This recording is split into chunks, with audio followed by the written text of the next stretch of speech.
بسم اللہ الرحمن الرحیم الحمد للہ رب العالمین والصلاة والسلام علی سیدنا مولانا محمد خاتم النبیین و امام المرسلین وعلی آلہ واصحابہ اجمعین وعلی کل من تبعہم بإحسان الی یوم الدین. اما بعد، مناجات مقبول میں جو دعائیں آئی ہیں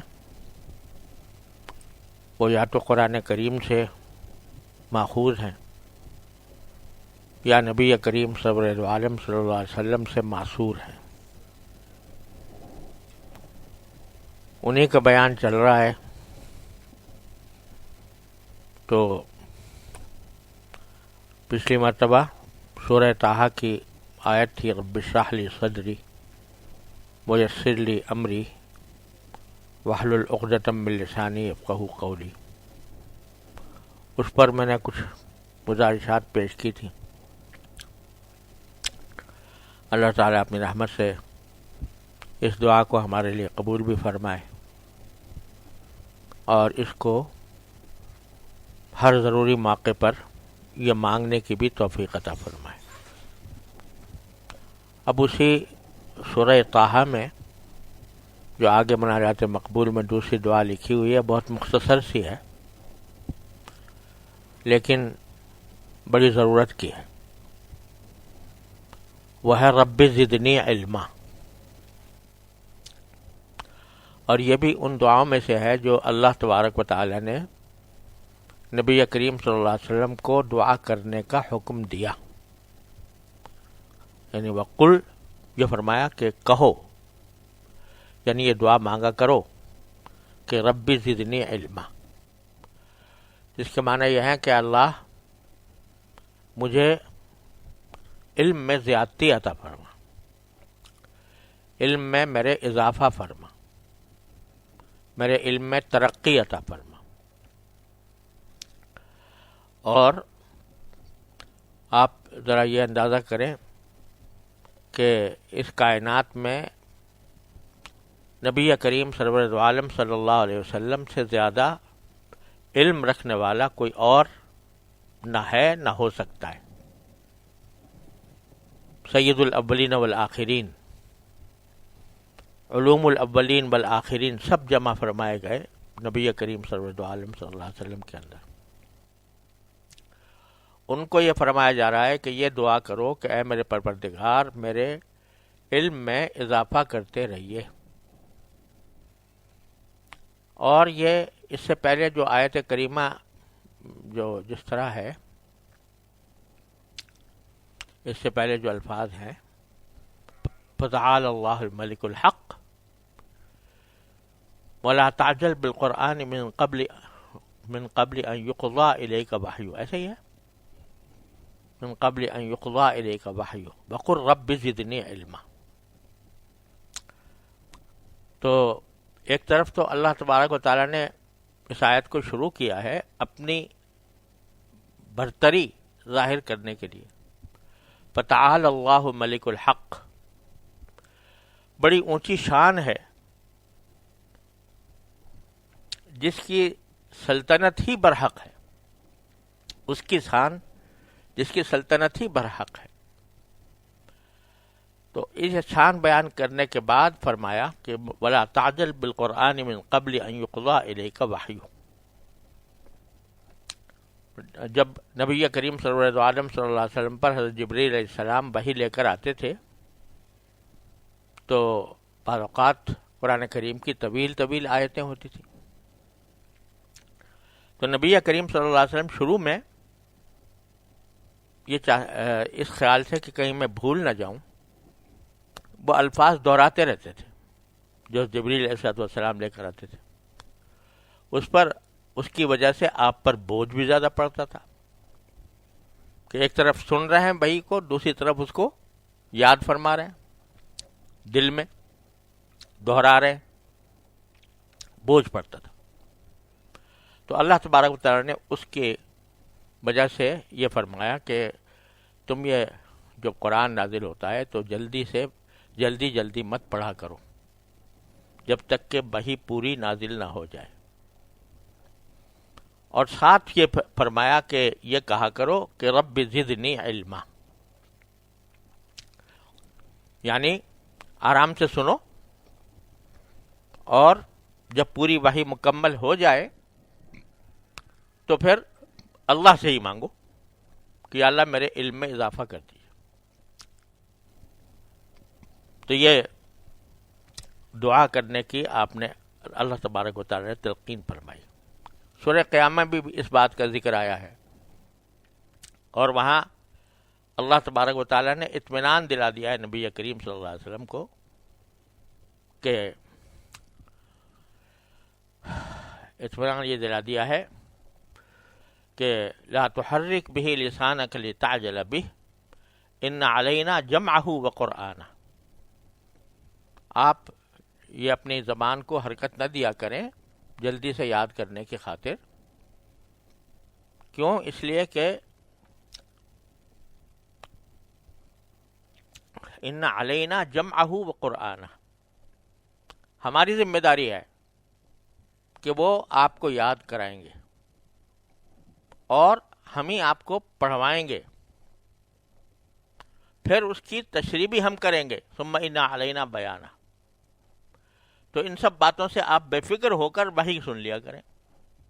آپ ادھر سنیں گے، ادھر آپ کو یاد ہو جائے گی، اس کے پڑھنے کا طریقہ آ جائے گا، اور اس کے جو مفہوم ہے، اس کی جو تشریحات ہیں، وہ بھی ہم آپ کے قلب مبارک میں ڈال دیں گے. لہذا نہ وحی کو وصول کرتے وقت نہ یہ فکر کیجئے کہ کہیں میں بھول نہ جاؤں، نہ یہ فکر کیجئے کہ اس کو پڑھا کیسے جائے گا، اور نہ یہ فکر کیجئے کہ اس کے کیا کیا معانی ہوں گے، اس میں کیا کیا علوم ہوں گے. اس فکر میں پڑھیے گا نہیں، بس آپ سنتے رہیے. جب آپ وحی نازل ہو جائے گی تو یہ سارے کام ہم نے اپنے ذمہ لے لیے. لیکن ساتھ ہی یہ فرمایا کہ اگرچہ ذمے تو لے لیے، لیکن پھر بھی آپ اللہ تبارک و تعالی سے علم میں زیادتی کی دعا کرتے رہیں کہ میں اللہ میرے علم میں اضافہ کر دیجیے. جو کچھ آپ نے دے دیا اس پر آپ کا شکر، لیکن جو نہیں ہے ابھی تک تو وہ علم بھی مجھے عطا فرماتے رہیے، اس میں زیادتی کرتے رہیے. اس سے معلوم ہوا کہ علم جو ہے وہ ایک ناپیدا کنار سمندر ہے جس کی کوئی انتہا نہیں. اب جب نبی کریم سرورد عالم صلی اللہ علیہ وسلم جو عالم الخلق، ساری مخلوق میں سب سے زیادہ علم رکھنے والے، ان کو بھی یہ کہا جا رہا ہے کہ اپنے علم میں اضافہ کرتے رہیے، یہ دعا کرتے رہیے کہ میرے علم میں اضافہ ہو. چنانچہ یہ دعا ایسی ہے کہ اگر کسی کا حافظہ کمزور ہو تو وہ حافظے بڑھانے کے لیے دعا کرے، اور اگر کسی کے کو علم کا حاصل کرنے میں دشواری ہو رہی ہے تو اس دشواری کو دور کرنے کے لیے دعا کرے کہ اللہ میرے علم میں اضافہ فرما دیجیے. تو دونوں باتیں جو ہیں وہ انشاءاللہ دونوں مقاصد اس سے حاصل ہوں گے. لیکن جو اصل سبق مل رہا ہے اس آیت کریمہ سے، اللہ تعالیٰ کیوں نقل فرما رہے ہیں یہ بات کہ ہم نے اپنے پیغمبر سے یہ کہا تھا کہ تم علم میں زیادتی کی دعا کیا کرو. کیوں فرما رہے ہیں؟ یہ کوئی محض واقعہ بیان کرنا ہے، محض قصہ بیان کرنا ہے، یا اس سے ہم لوگوں کو کوئی سبق دینا ہے؟ ظاہر بات ہے کہ محض قصہ بیان کرنا تو قرآن کریم کا منصب نہیں، اس کا وظیفہ نہیں کہ وہ قصہ بیان کر کے خاموش ہو جائے. یقیناً اس کا مقصد ہے ہم لوگوں کو سبق دینا. کیا سبق دینا؟ کہ جب تک تم زندہ ہو، آخری سانس تک تمہیں طالب علم رہنا ہے. علم کی طلب تمہارے اندر رہنی چاہیے، زندگی میں ہر لمحے پر، ہر قدم پر، یہاں تک کہ مرتے دم تک. اور یہ علم کی طلب، یہ طالب علم جو لفظ استعمال ہوتا ہے عام طور سے ان لوگوں کے لیے ہوتا ہے کہ جو باقاعدہ کسی درسگاہ میں داخل ہو کر تعلیم حاصل کر رہے ہوں، ان کو کہتے ہیں طالب علم عام طور سے.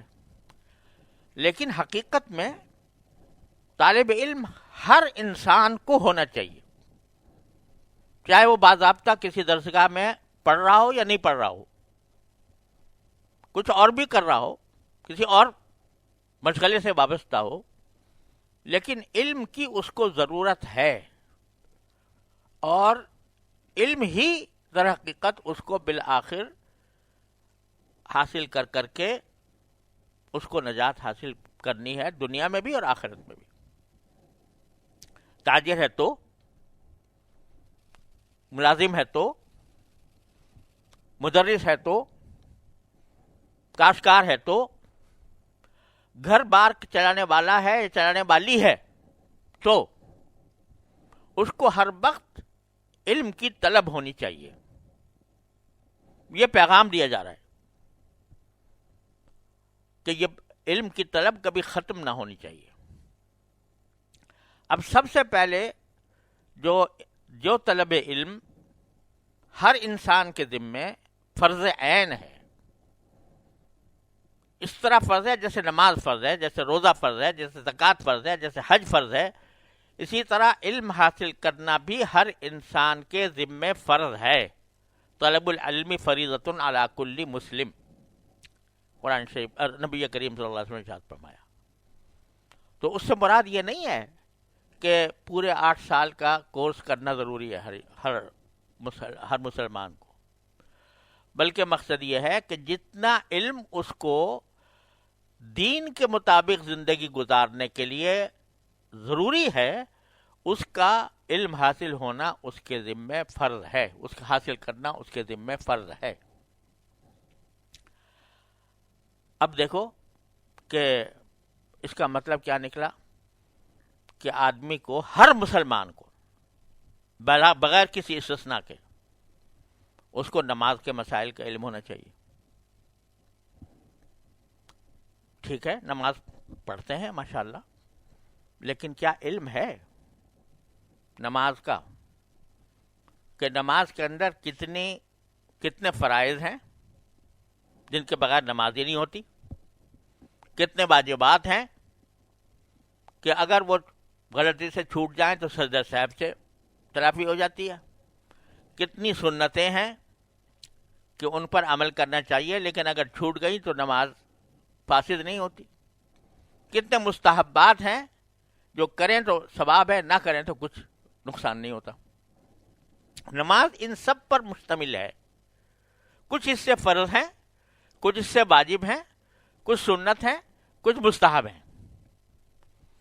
اب آپ یہ دیکھیں کہ جو نماز پڑھنے والے ہیں ہم لوگ، کتنے لوگ ہیں جن کو یہ ساری تفصیلات معلوم ہوں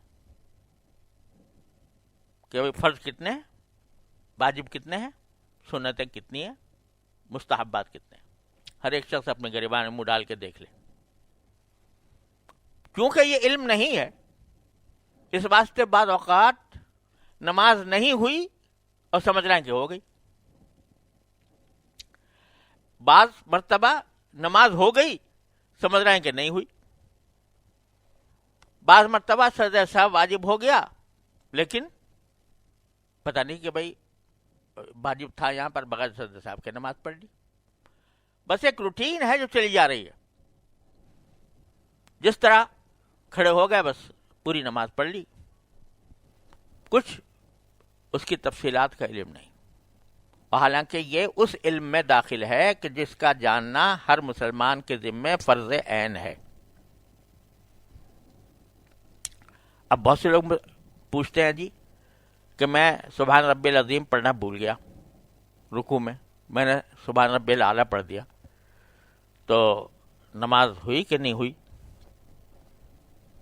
بلکہ بعض ایسے بھی ہیں جو کہتے ہیں کہ صاحب مجھے شک ہو گیا تھا کہ میں نے جو ہے اتحیات میں نے پڑھنا شروع کر دیا اس میں رکوع میں یا سجدے میں، تو میں سمجھا کہ اس سے نماز فاسد ہو جائے گی تو میں صدر صاحب کر لیا میں نے. غرض دن رات اس قسم کے مسائل لوگوں سے سنتے رہتے ہیں. جب نماز کا یہ حال ہے تو زکوٰۃ کس پر فرض ہوتی ہے, کس پر واجب ہوتی ہے, کس مقدار میں ہوتی ہے, کیسے اس کا حساب لگایا جاتا ہے, یہ دیتا ہے بس ایک اندازے سے نکال دیا بس. زکوٰۃ عام طور سے یہ بات عام ہے لوگوں میں کہ جو زکوٰۃ دینا چاہتے ہیں اس کو فرض سمجھتے ہیں, لیکن کس طرح نکالنی چاہیے, اس کا حساب کیسے کرنا چاہیے, اس کا نہ پتہ ہے نہ فکر ہے. بس ایک اندازے سے کہ بھئی اتنی ہو گئی ہوگی چلو نکال دو. کس کو دینی چاہیے کس کو نہیں دینی چاہیے یہ نہیں پتا. تو بعض اوقات ایسے کو دے دیتے ہیں کہ جس کو زکوٰۃ نہیں لگتی, ایسی جگہ دے دیتے ہیں جہاں زکوٰۃ لگنی نہیں چاہیے. اب یہ مسائل وہ ہیں کہ جن کو جاننا فرض عین ہے ہر مسلمان کے لیے. ایک آدمی تاجر ہے, تجارت کر رہا ہے, اس کو پتہ ہونا چاہیے کہ کون سی خرید و فروخت شرعاً جائز ہے, حلال ہے, کون سی جائز نہیں ہے. جب میں خرید و فروخت کروں تو اس میں کیا احکام مجھے مد نظر رکھنے چاہیے. بس ایک چل رہا ہے, قافلہ چل رہا ہے تجارت کا, اس میں جس طرح چاہا اس کو استعمال کر وہ بیچ دیا, خرید دیا. یہ فکر کہ یہ خریداری یہ بیچنا یہ شریعت کے مطابق ہو رہا ہے کہ نہیں, اس کا پتہ نہیں. تو یہ وہ علم ہے جس شعبے میں انسان کام کرتا ہو اس شعبے کی معلومات, ضروری معلومات جو حلال و حرام سے متعلق ہیں وہ اس کو ہونی چاہیے. اگر نہیں ہے تو اس کا مطلب یہ کہ اس نے فرض عین پورا نہیں کیا. اچھے خاصے بڑے بڑے نیک لوگ, صف اول کے پابند, لیکن معاملات میں جو شریعت نے احکام دیے ہیں ان کا پتہ نہیں. ابھی آج کل میرے پاس ایک جھگڑا آیا ہوا ہے, ارب پتی لوگ ہیں, دیندار ہیں, بزرگوں کی صحبت میں بیٹھنے والے, اور اچانک ایک جھگڑا کھڑا ہو گیا کاروبار کے اندر. اس کاروبار میں کیا ہوا کہ شروع سے اس طرح چل رہا ہے کہ سب گڈمڈ ہے, کوئی بات واضح نہیں کی, اور شریعت کے مطابق جس طرح کاروبار کو ابتدا کرنے چاہیے تھی وہ نہیں کیا. نتیجہ یہ کہ جھگڑا ہے. یہ ایک نہیں, سینکڑوں مثالیں اس قسم کی موجود ہیں. تو ایک تو علم کا وہ حصہ ہے جو فرض عین ہے.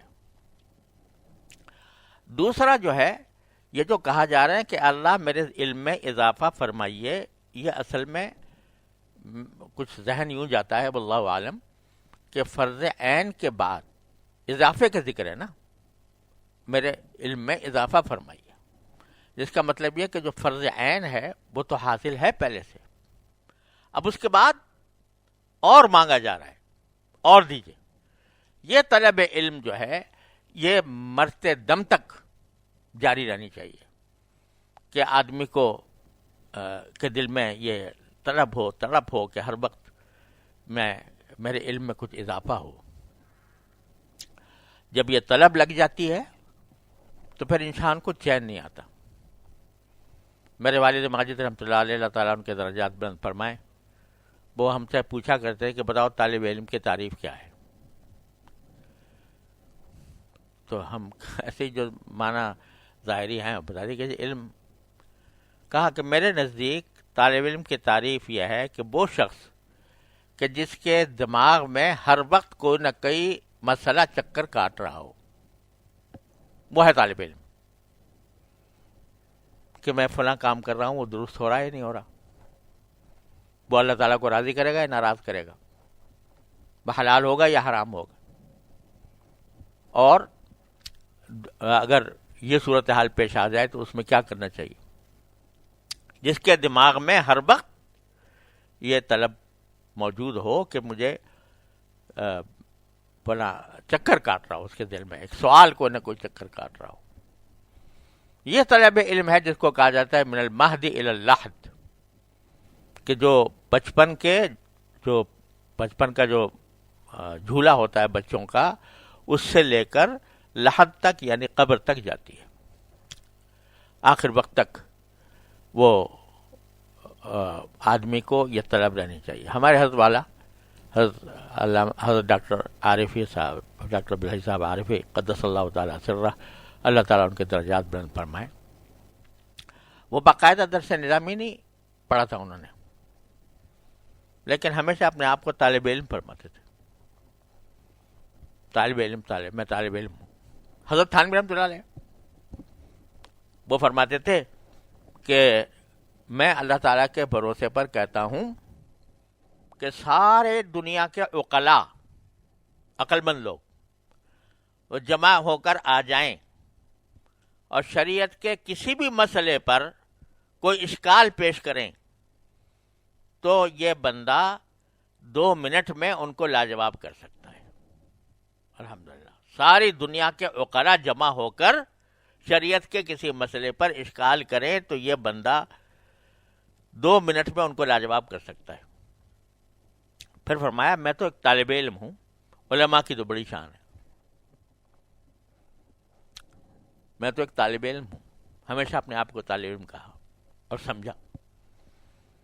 تو یہ جب طلب پیدا ہوتی ہے علم کی تو پھر وہ ایک اے برادر بے نہایت درگہست، گرچہ بروے می رسی بروے مایست، میرے بھائی یہ ایسی بے انتہا متناہی درگاہ ہے کہ جہاں پر بھی پہنچو تو وہاں پر کھڑے نہ ہو جاؤ بلکہ آگے بڑھو۔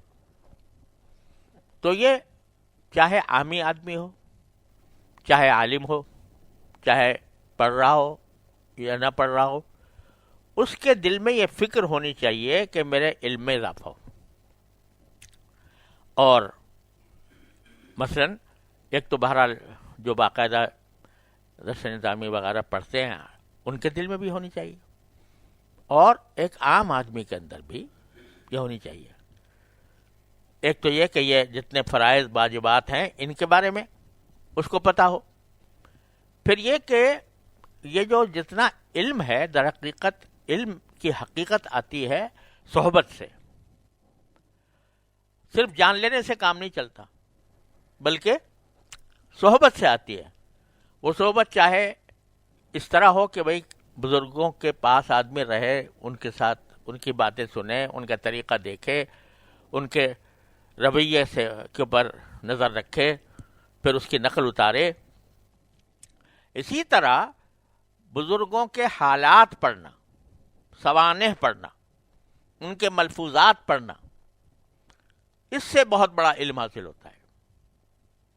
جو علم آپ کو کتاب سے بھی نہیں ملے گا، یعنی جو خاص کسی علم کی کتاب ہے اس میں نہیں ملے گا، تو وہ بزرگوں کے حالات میں ملے گا۔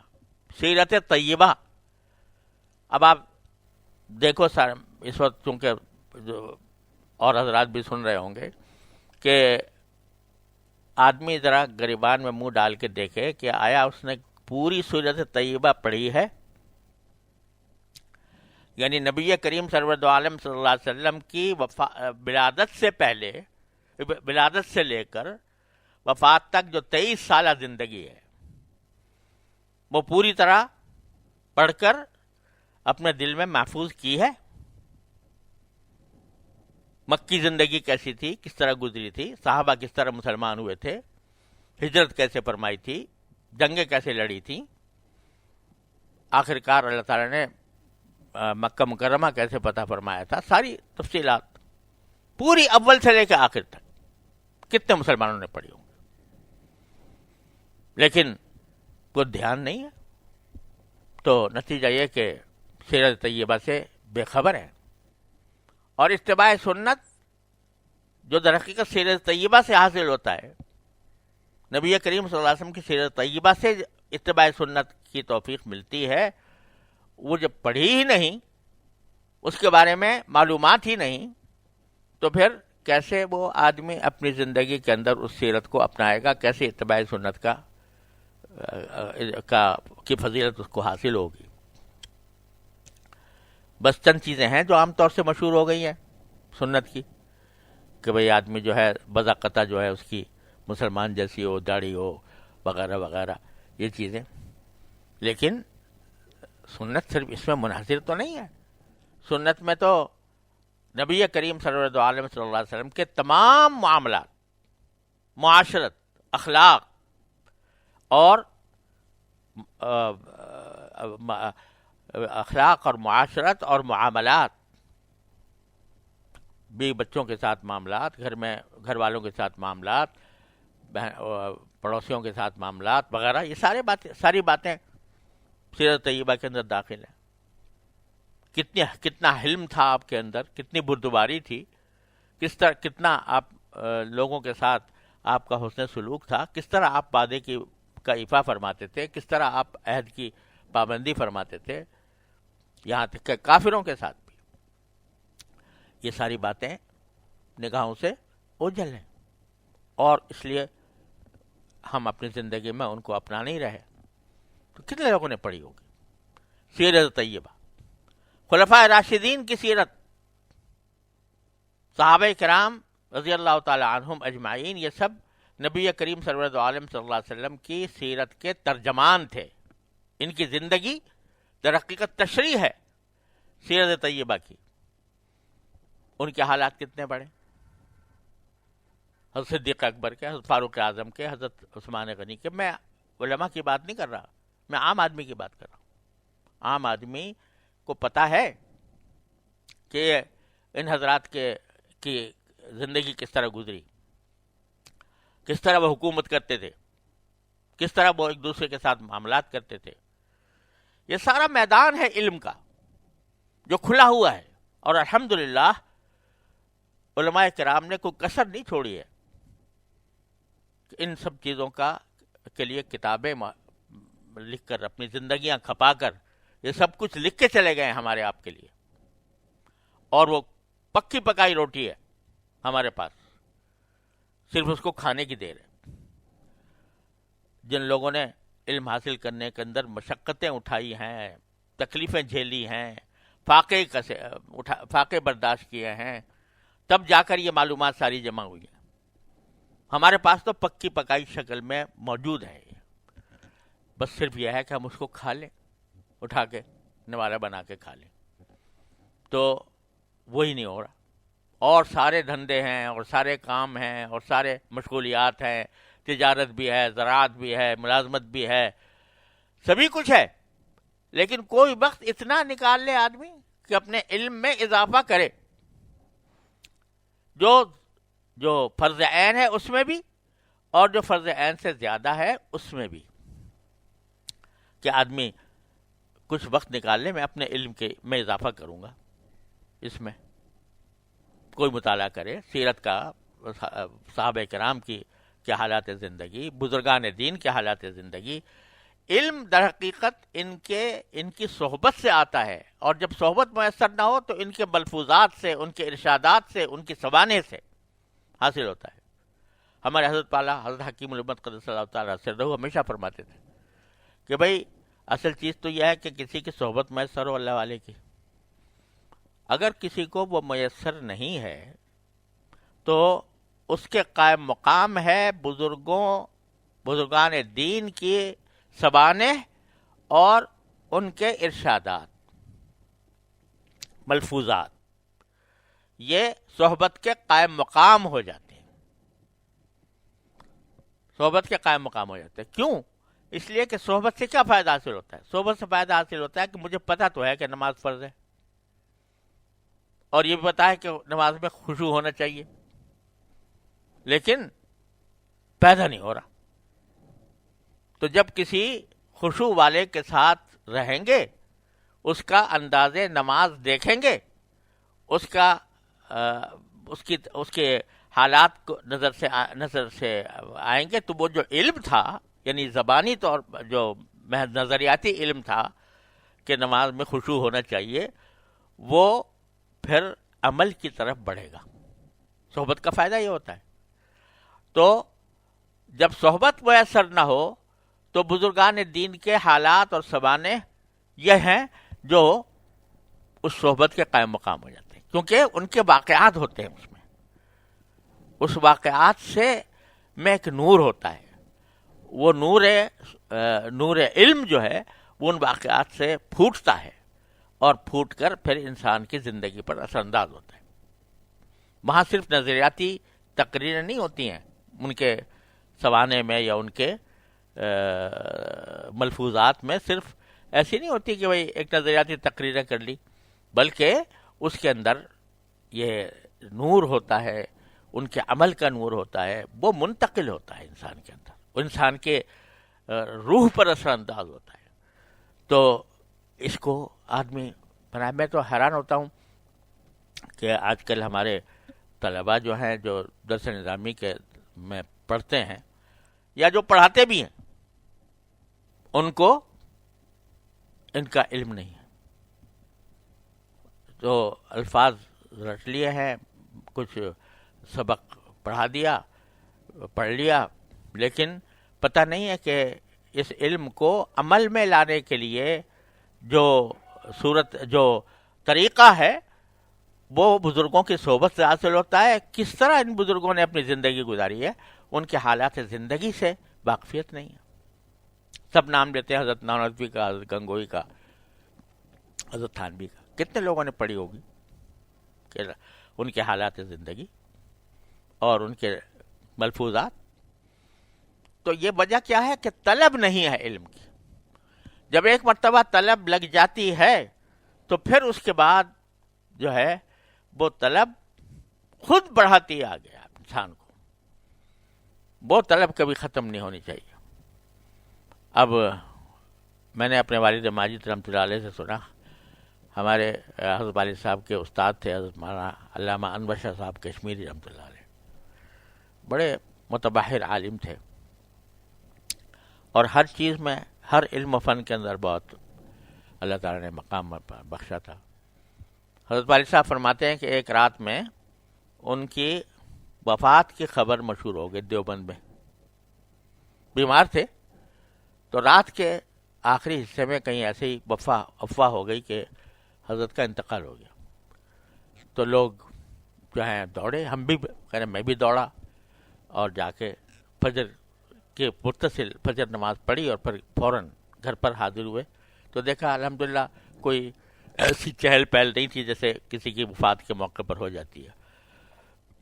تو جا کر دیکھا تو حضرت شاہ صاحب جو ہیں وہ ایک چوکی کے اوپر بیٹھے، اور اندھیرا ہے، یعنی ابھی تک جھٹپٹا ہے، روشنی نہیں ہے، وہ سب بجلی کا زمانہ تو تھا نہیں، تو ہلکا سا کوئی چراغ جل رہا تھا، تو ایک کتاب سامنے تھی اور یوں جھک کے اس کو پڑھ رہے تھے۔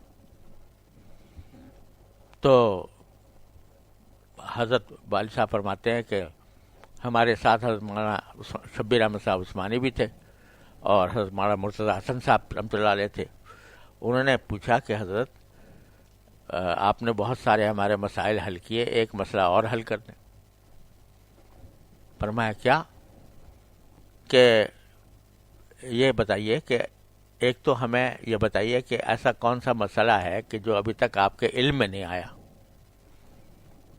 جس کو پڑھنے کے لیے اس وقت آپ اپنا نظر جھکائے ہوئے ہیں، اور اگر آ گیا ہے اور کوئی ایسا مسئلہ ہے بھی تو آپ کے شاگرد کہاں مر گئے ہیں کہ ان سے کہتے کہ بھئی تلاش کر لو۔ یہ جو آپ اپنے جان پر ظلم کر رہے ہیں کہ اتنے بیمار ہیں، بیماری کے اندر ہر آپ نے کتاب کھولی ہوئی ہے اور نگاہیں جھکائی ہوئی ہے، تو یہ اس کا اپنی جان پر ظلم کر رہے ہیں، اپنی جان پر ظلم کر رہے ہیں تو امت پر ظلم کر رہے ہیں۔ کیوں کر رہے ہیں ایسا؟ تو کہتے ہیں حضرت نے ایسے سر اٹھایا اور کہنے لگے بھائی سچ کہتے ہو، مگر کیا کروں، یہ بھی تو ایک روگ ہے، یہ بھی تو ایک بیماری ہے کہ اس کے بغیر چین نہیں آتا۔ جب تک کہ کوئی مطالعہ نہ کر لوں، چین ہی نہیں آتا اس کے بغیر. تو یہ ہوتی ہے طلب کہ ہر وقت انسان جو ہے کسی اس فکر میں ہو کہ مجھے کوئی ایسی نئی بات ایسی معلوم ہو جائے کہ جو میرے لیے زندگی میں فائدہ مند ہو، آخرت کے لیے فائدہ مند ہو. حضرت امام ابو یوسف رحمۃ اللہ علیہ کے بارے میں مشہور ہے کہ ان کے ایک شاگرد تھے، وہ بیمار تھے. ایک شاگرد تھے، وہ ان کا مزاج پرسی کے لیے عیادت کے لیے گھر گئے تو سلام دعا ہوئی، خوش خیریت پوچھی. جب ابتدائی رسمی گفتگو ہو گئی تو حضرت محبوب سے فرماتے ہیں ذرا یہ بتاؤ کہ حج کے اندر جو رمی کی جاتی ہے تو وہ سوار ہو کر کرنا افضل ہے یا پیدل کرنا افضل ہے؟ یہ سوال کیا، پھر انہوں نے جواب دیا. اس کے اوپر تبصرہ کی آواز ہونے والی ہے. مختصر بات یہ ہے کہ وہ انہوں نے جواب دیا اور امام ابو یوسف نے اس کا صحیح مسئلہ بتایا. اس کے بعد وہاں سے نکلے. کہتے ہیں چند قدم چلا تھا کہ اندر سے اطلاع آئی کہ انتقال ہو گیا. تو یہ آخری وہ جو طلب العلم من المہدی الی اللحد، تو وہ اس وقت آخری وقت میں بھی دماغ میں وہ مسئلہ چکر کاٹ رہا تھا. تو بھائی خلاصہ یہ ہے کہ طلب علم ایسی چیز ہے کہ جس کو صرف مدرسے میں پڑھنے والوں کے ساتھ مخصوص نہ سمجھیں کہ وہ پڑھ رہے ہیں، وہ علوم حاصل کر رہے ہیں، بس وہ طالب علم ہے. ہر مسلمان ہر وقت اس کو طالب علم ہونا چاہیے، چاہے وہ عامی ہو چاہے عالم ہو. یہ دیکھے کہ میرے علم میں کیا کمی ہے، اس کو دور کرنے کی فکر کرے. مثلا مثال دیتا ہوں کہ قرآن کریم کی تلاوت وہ صحیح کرنی آتی ہے، حروف صحیح ہیں، تجوید کا خیال کر کے پڑھتا ہوں یا پڑھتی ہوں. اگر صحیح ہے تو اچھی بات ہے، ماشاء اللہ، اللہ تعالیٰ کا شکر ہے. لیکن کتنے لوگ ہیں جو صحیح طریقے سے پڑھتے ہیں؟ کیا یہ فکر کبھی پیدا ہوئی کہ میں اپنے قرآن کو صحیح کر لوں کسی قاری کے ذریعے، کسی عالم کے ذریعے؟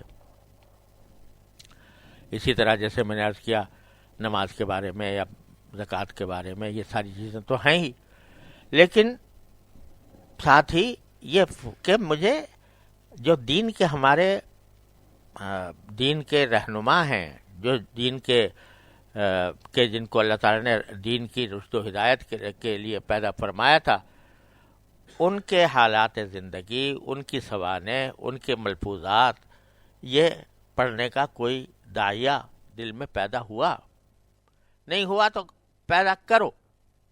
ربی زدنی علما، دعا مانگو اللہ تعالیٰ سے، یا اللہ میرے علم میں اضافہ فرما دیجئے. اور کم از کم اتنا تو کرے آدمی کہ 24 گھنٹے میں سے کچھ تھوڑا سا وقت دین کی تعلیم اور دین کی معلومات حاصل کرنے کے لیے نکالے. سیرت طیبہ پڑھے، بزرگان دین کے حالات پڑھے، ان کے سوانح پڑھے، ان کے ملفوظات پڑھے، تاکہ اس کے علم میں اضافہ ہو. اور علم تو حقیقت میں جیسا میں نے عرض کیا تھا وہ صحبت سے حاصل ہوتا ہے، اور اس صحبت کا قائم مقام ہوتا ہے ان کے حالات زندگی، ان کے ملفوظات. تو کچھ وقت اس کام کے لیے نکالے آدمی تو دل میں طلب پیدا کرے. اور یہ آپ دیکھو، کر کے دیکھو کہ 24 گھنٹے میں سے کچھ وقت اس کام کے لیے نکالے. اس میں سب سے پہلے تو جو علم فرض عین ہے اس کو حاصل کریں، اس کے بعد پھر قرآن شریف صحیح کریں، اس کے بعد جو ہے بزرگان دین کے سیرت طیبہ اور بزرگان دین کے حالات زندگی یہ پڑھیں، ان کے مواعظ پڑھیں، ان کے ملفوظات پڑھیں. مجھے یاد ہے کہ میں اپنے رسمی طالب علمی کے زمانے میں جو ہے مجھے حضرت حکیم الامت قدس اللہ تعالیٰ سرہ کے مواعظ میں دل نہیں لگتا تھا، اور ادھر ادھر کی اور بزرگوں کے حالات پڑھتا تھا، شیخ الہند کے، اور لیکن حضرت رحمۃ اللہ علیہ کی مواعظ سے کچھ ذرا اس کا جو اسلوب ہے تو وہ اس اسلوب سے ذرا انسیت پیدا نہیں ہوتی تھی. تو میرے حضرت نے، حضرت قدس اللہ تعالی سرہ نے فرمایا کہ بھئی تم مواعظ نہیں پڑھتے؟ میں نے کہا حضرت پڑھتا تو ہوں، مگر پڑھ کے تھوڑے دنوں کے بعد الجھ جاتا ہوں اور اس کی وجہ سے محروم رہتا ہوں. کہا کہ اچھا ایک کام کرو، وہ یہ کہ روزانہ تم 5 منٹ نکال لو، بس 5 منٹ، اور دل لگے یا نہ لگے 5 منٹ میں بعض کا کوئی حصہ پڑھ لو، یا کچھ 5 صفحے مقرر کر لو کہ وہ روزانہ 5 صفحے پڑھوں گا، اور اس طرح مقرر کر کے پابندی سے وہ کام کیا کرو.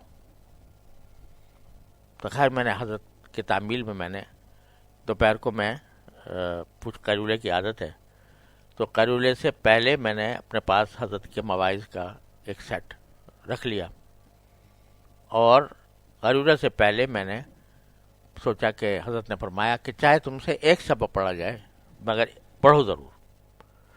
تو میں نے پڑھنا شروع کر دیا.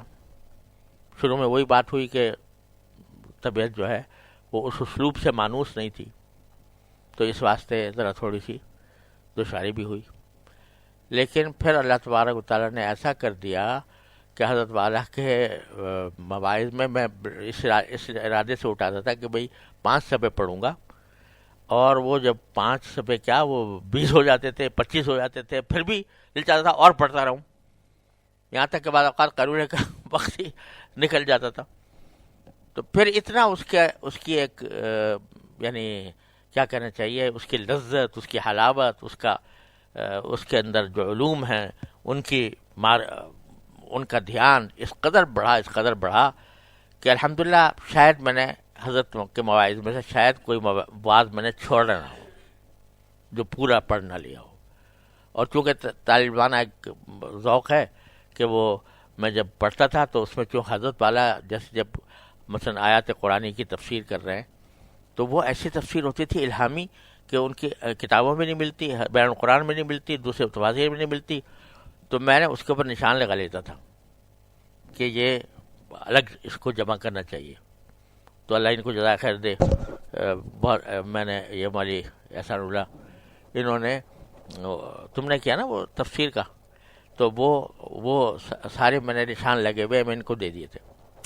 تو انہوں نے وہ سارے جمع کر لیے، اور وہ تفاسیر ہے حضرت تھانوی رحمۃ اللہ علیہ کی ایسی کہ جو آپ کو کہیں اور ملیں گی ہی نہیں، الہامی.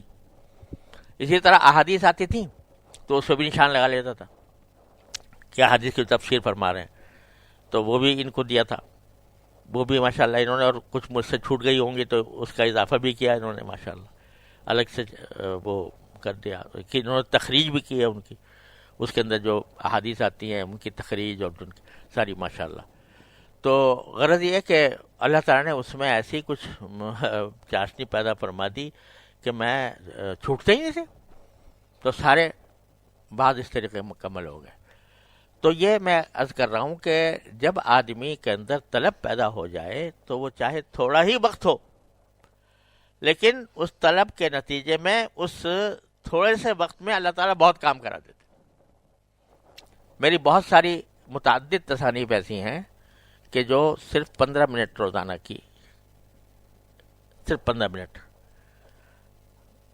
گھنٹہ ہمارا عصر کا گرمیوں میں گھنٹہ ختم ہوتا تھا تو اذان میں اور گھنٹہ ختم ہونے میں 15 منٹ ہوتے تھے. بس ایک کتاب میں نے اسی میں لکھی، بس 15 منٹ میں وہ پوری ہو گئی. وقت آدمی متعین کرے، اس کی پابندی کرے، لیکن ساتھ میں یہ ہے کہ شروع میں اپنے اوپر زبردستی کرنی پڑے گی. یہ سمجھ لو، اٹھایا وقت تو مقرر کر لیا، کتاب اٹھائی، دل نہیں لگ رہا تو کہتے ہیں نہیں پڑھوں گا، وقت اسی کام میں گزاروں گا. زبردستی، جب زبردستی کرو گے تو نفس بھی ڈھیلا پڑ جائے گا، انشاءاللہ تعالی. یہ راز ہے، اصلاح کا راز یہ ہے کہ اپنے اوپر زبردستی کرنے کی عادت ڈالو. طاعات کی طرف دھیان نہیں لگ رہا تو زبردستی کر کے لگاؤ. معصیت سے بچنے کی ہمت نہیں ہو رہی تو اپنے اوپر زبردستی کر کے اپنے آپ کو بچاؤ. یہ اپنے اوپر جب تک زبردستی انسان نہ کرے اس وقت تک اصلاح کی طرف کوئی قدم نہیں بڑھ سکتا. اللہ تبارک و تعالی اپنے فضل و کرم سے، اپنے رحمت سے ہم سب کو اس کی توفیق عطا فرمائے. وآخر دعوانا الحمدللہ رب العالمین. کیا حال ہے بھائی؟ خیریت سے ہے؟ ماشاء اللہ.